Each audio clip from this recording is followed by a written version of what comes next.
জয় ঠাকুর। শ্রী শ্রী রামকৃষ্ণ পুঁথি চতুর্থ খণ্ড থেকে আমাদের পাঠ চলছে। আজ আমরা পাঠ করব পৃষ্ঠা সংখ্যা 504। এর আগের দিনের পাঠে আমরা দেখেছি পুঁথিকার বলছেন সব জীবের মধ্যেই নারায়ণ আছেন, অর্থাৎ সব মানুষেই ভগবান আছে, কিন্তু সব মানুষ সমান নয়, কেউ ভালো কেউ মন্দ। তাই বেছে বেছে নিতে হয়। যে মানুষ ভালো ভালো ভালো তাকে কাছে আনতে হয়, যে মানুষ ভালো নয় মন্দ তাকে বেছে বেছে দূরে সরাতে হয়। যেমন সব জীবেই নারায়ণ আছে, মানুষেও নারায়ণ আছে, বাঘের মধ্যেও নারায়ণ আছে, কিন্তু বাঘ স্বরূপ নারায়ণকে তো আর আলিঙ্গন করা যায় না, তাই বাঘকে দূরেই রাখতে হয়। হাতির মধ্যেও নারায়ণ আছে, আর হাতির পিঠে যে চড়ে আছে মাহুত, তার মধ্যেও নারায়ণ আছে। তাই আমরা হাতিকেও যদি আমরা আলিঙ্গন করতে যাই, সে তো পায়ে পিষে দিয়ে মেরে যাবে। তাই হাতির পিঠে যে চেপে আছে মাহুত, সেই মাহুত স্বরূপ নারায়ণ কি বলছে, সে যখন বলছে দূরে সরে যাও দূরে সরে যাও, সেই কথাটি আমাদের আগে শুনতে হয়। এই অংশ আমরা গত দিনের পাঠে আমরা পাঠ করেছি।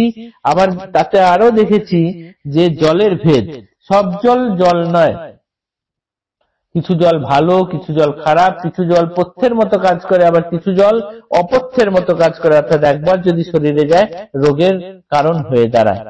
কিছু জলে স্নান করলে শরীর শুদ্ধ হয়, কিছু জল স্পর্শ লাগলে শরীর অশুদ্ধ হয়ে যায়। এই অংশটুকু আমরা গতদিনে পাঠ করেছি।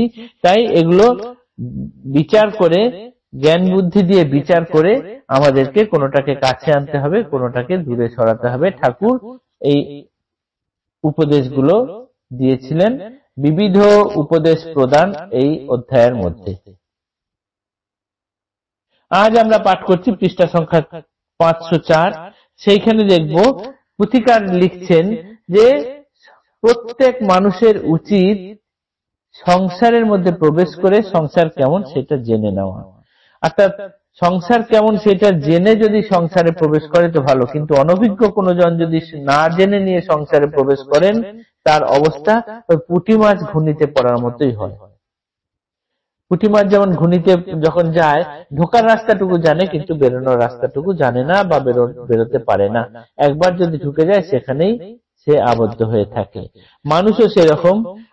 কামিনী কাঞ্চন রূপ যে প্রাণনাশকারী জিনিস, যে দুটি চর বা কুহকিনী আছে, তাদের থেকে যদি সচেতন বা সাবধান ভাবে থাকতে পারে, তাহলেই সে সসম্মানে সদর্পে সংসারে বিচরণ করতে পারবে, নচেত তাকে সেখানে প্রাণনাশ হতে হবে। ঠিক যেমন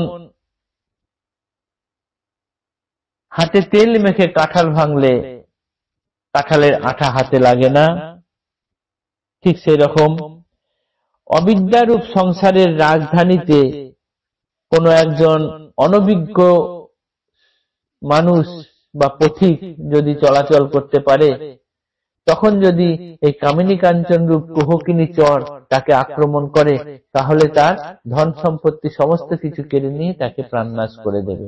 তাই সেই পথিকের উচিত তার যা ধন সম্পদ আছে সেইগুলো নির্বিঘ্নে আগে রক্ষা করে আসা, তারপর কোনো আশ্রমে গিয়ে রাত কাটিয়ে সেখান থেকে পরের দিন চলে যাওয়া। অর্থাৎ সংসারে প্রবেশের আগে সেখান থেকে নিষ্ক্রমণের পথটি বা সেখানে থাকলে কি কি ভয় থাকতে পারে সেইগুলি জেনে নিয়ে তারপরে সংসারে আসলে পরে তার কাছে কেউ কোনো কিছু ক্ষতি করতে পারে না। অর্থাৎ বুড়ি ছুঁয়ে চলার কথা ঠাকুর বলেছেন। এই অংশটি আজকে আমরা পাঠ করছি। প্রত্যেকটি লাইনই এখানে বাণীর মতো কাজ করছে।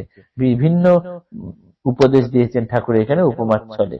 সংসারে প্রবেশ পূর্বে উচিত সবার সুবিদিত হইবারে কেমন সংসার, না জানিয়া আগম যদ্যপি কোন জন, সংসারের চাকচিক্য পরিদর্শন, মুগ্ধ মনে জ্ঞানহীনে প্রবেশে সংসার, দুর্গতির পরিসীমা নাহি রহে তার, বাহিরে আসিতে আর না হয় সক্ষম, ঘুনিতে পুঁটির ঠিক দুর্দশা যেমন, আসক্তির আধিপত্য প্রবল সংসারে, জ্ঞান বল যুক্ত জনে পরাজিতে নারে, কাঁঠালের আঠা নাহি লাগে কোনো মতে, যদি কেহ ভাঙে তাই তেল মাখা হাতে। রাজধানী অবিদ্যার সংসার ভিতর, কামিনী কাঞ্চন দুটি কুহকিনী চর। বিদেশি পথিকে যদি করে দর্শন, থাকিবার নাহি যার নিজের আশ্রম। মোহন করিয়া তাই রত্নধন তার, জুটিয়া লুটিয়া পশ্চাতে করে প্রাণের সংহার। আপনার ধনরত্ন নিরাপদ স্থানে, নির্বিঘ্নে রক্ষার স্থান করিয়া প্রথমে। আশ্রমে করিয়া দূর পথের যাতনা, দেখিবারে সংসার শহর যেই জনা। সতত সতর্ক ভাবে বেরিয়া বেড়ায়, অধিকারে তারে নাহি পায় অবিদ্যায়। লুকোচুরি ছেলেদের খেলা যেরকম, তাহাদের মধ্যে বুড়ি হয় একজন। বুড়িকে ছুঁইয়া যে খেলুড়েরা রয়, তাহারা কখনো আর চোর নাহি হয়। সেই মতো কালী বুড়ি করি পরশন, সংসারেতে নিবসতি করে যেই জন। ক্ষমবান সারবান চতুর অতিশয়, চোর হইবার তার আশঙ্কা না রয়। বিহনে কর্মকাণ্ড সাধন ভজন, কখনো নাহি মিলে প্রভু বিভু নারায়ণ। যেমন না হয় কারো নেশা কোনো কালে, যদ্যপি সে মুখে খালি সিদ্ধি সিদ্ধি বলে। বাটিয়া গুলিয়া সিদ্ধি করিলে ভক্ষণ, তখনই সিদ্ধির নেশা হয় বিলক্ষণ। সত্তরে ঈশ্বর লাভ যদি নাহি হয়, সন্দেহে সাধন কর্ম ত্যাগযোগ্য নয়। এক ডুবে নামি দিলে মানিক রতন, রত্নাকারে নাই রত্ন শিশুর বচন। অনুরাগে করো তুমি কর্ম আপনার, কৃপায় দিবেন তিনি বলের জোগাড়। উপমায় গাভীবৎস বাছুর যেমন, প্রসূত হইবা মাত্র দাঁড়াতে অক্ষম। উঠে পড়ে বারবার চেষ্টা নাহি ছাড়ে, সেই মতো করো জীব সাধনা সংসারে। খানদানি চাষি যারা উদ্যম তৎপর, উঠাউঠি অনাবৃষ্টি দ্বাদশ বৎসর। এক মুঠা ধান পেটে, এক মুঠা নাহি ধান পেটে উপবাসী, তথাপি চালায় চাষ চিরকেলে চাষি। পুথিকার এখানে বলছেন যে সর্বদা সতর্ক হয়ে যিনি থাকেন, তাকে কখনো অবিদ্যায় পায় না। লুকোচুরি ছেলেরা যখন খেলে, তখন যারা বুড়ি ছুঁয়ে চলে, তাদের আর চোর হওয়ার ভয় থাকে না। সেই মতো কালী বুড়িকে স্পর্শ করে যদি কেউ সংসারে থাকে, তার আর কোন রকম ভয় থাকে না। ক্ষমতাবান সারবান যারা চতুর বা চালাক, তারা একবার বুড়ি ছুঁয়ে চলবে, আর তাকে চোর হওয়ার ভয় থাকবে না। আর বলছেন যে বিহনে কর্মকাণ্ড সাধন ভজন, কখনো নাহি মিলে বিভু নারায়ণ।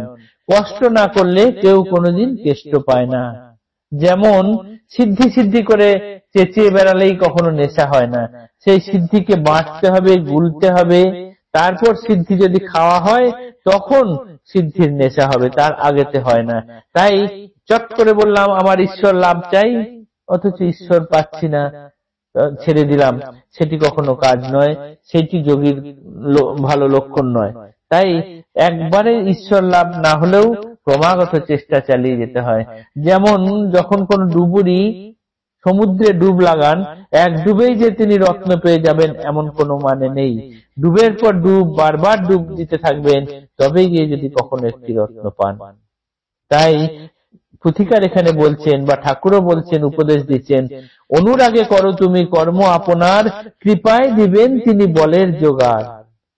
তুমি তোমার কাজ তোমার অনুরাগ দিয়ে, তোমার ভালো মতো যতটুকু পারো সেই সাধ্যে করে যাও, তিনি যখন কৃপা দেওয়ার ঠিক দিয়ে যাবেন। যেমন গরুর যখন বাচ্চা হয়, সেই বাচ্চা হওয়ার সঙ্গে সঙ্গেই চলতে পারে না, উঠে পড়ে যায়, আবার ওঠে আবার পড়ে যায়, এইরকম করতে করতে আস্তে আস্তে সে হাঁটতে শেখে। ঠিক সেই রকম সাধন সংসারে যারা এসছেন, তারা সাধনার মতো বারবার তোমার কর্ম প্রচেষ্টা চালিয়ে যাও, এক সময় না এক সময় তুমি পার পেয়ে যাবে। যেমন খানদানি চাষা 12 বছর যদি ক্রমাগত অনাবৃষ্টি হয়, পেটে এক ফোঁটা কোন রকম খাবার নেই, উপবাসী, কোন রকম চাষের ফসল পাচ্ছেন না, তথাপি তিনি চাষ ছাড়ছেন না, হাল ছাড়ছেন না তিনি। তাই ঠাকুর বলছেন খানদানি চাষা অনাবৃষ্টি 12 বছর টানা হয়ে গেলেও যেমন হাল ছাড়ে না, সাধন ভজনের ক্ষেত্রেও খুব চটজলদি সিদ্ধি না পেয়ে কেউ যেন ছেড়ে না দেয়, সেটি নিতান্তই বালখিল্য টাইপের হয়ে যাবে, অর্থাৎ একটানা লেগে থাকতে হবে। তাহলে যখন তিনি দেবার ঠিক দিয়ে যাবেন, কৃপায় দেবেন তিনি বলের জোগাড়, অনুরাগে করো তুমি কর্ম আপনার।